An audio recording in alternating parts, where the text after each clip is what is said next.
We're all going to face big challenges in the future in areas like environment and the economy. Team Finland is committed to work for a better tomorrow.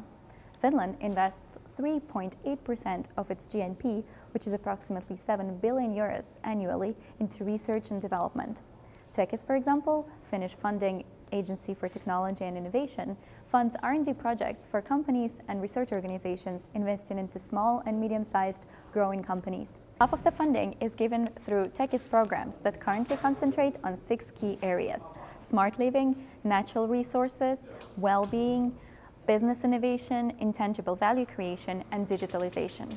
In addition, Finnvera offers loans and guarantees worth 850 million euros for starting and growing your business, internationalization, and exports. All of this creates new products, services, and economic growth. Some research looks so far into the future that it is not of immediate interest for big companies. Tekes has found a way to fund visionary research that looks for answers to challenging problems and create something completely new that will benefit both the society and businesses in the long run. A recent project called Design-Driven Value Chains in the World of Cellulose, funded by Tekes, is a great example of this. The project is looking for new ways to use wood-based cellulose in the clothing industry. The project combines researchers and a group of design students. Demand-driven innovation is important for industries and therefore supported by the Finnish Ministry of Employment and the Economy. To serve this need, shock clusters were created in 2006. Shocks gather companies and researchers from a specific industry to do research and development in their sector. There are 6 shock clusters that work in fields of clean tech, bioeconomy, metals and engineering, health and well-being, built environments, and digital space. Together, shocks have over 135 corporate partners, which include companies like Valeo, Nokia, Philips, Kone, Rolls-Royce, and more. Shocks also have research partners from Austria, Germany, Belgium, and Italy. Apart from research, demand-driven innovation relies on entrepreneurship. Finland has recently seen a real startup boom. Tekes and Finnish industry are supporting this boom financially by funding programs like Startup Sauna and Slush. Startup Sauna is a 3-week non-profit accelerator program that has traveled across Russia and beyond to find the most potential early-stage startups and help them develop.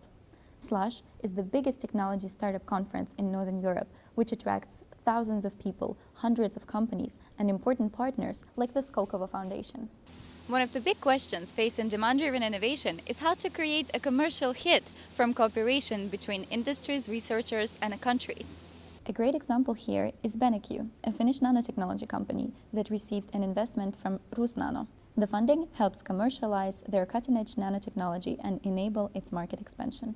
Average consumers can also be involved in demand-driven innovation.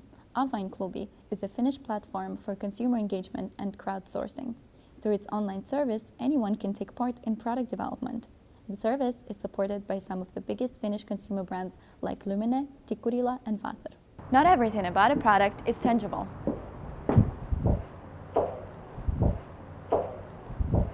Demand-driven approach can help companies develop user experiences that go beyond physically using the actual product. Kone elevators have a long history of developing enjoyable user experiences that add immaterial value to their products. А как вы думаете, мы можем развить более тесное сотрудничество между Россией и Финляндией в сфере инноваций?